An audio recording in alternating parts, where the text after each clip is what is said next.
लक्षात ठेव हा का. काय रे तुझं काय लिहायचंय. काय लिहितोय दादा.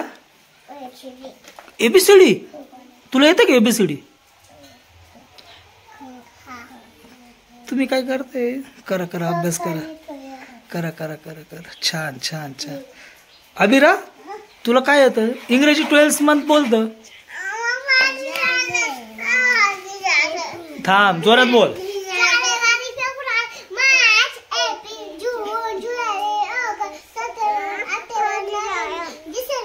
वा वा वा वा हुशार आहे का तू. म्हणून हिला चांगला अभ्यास शिकव ग. हा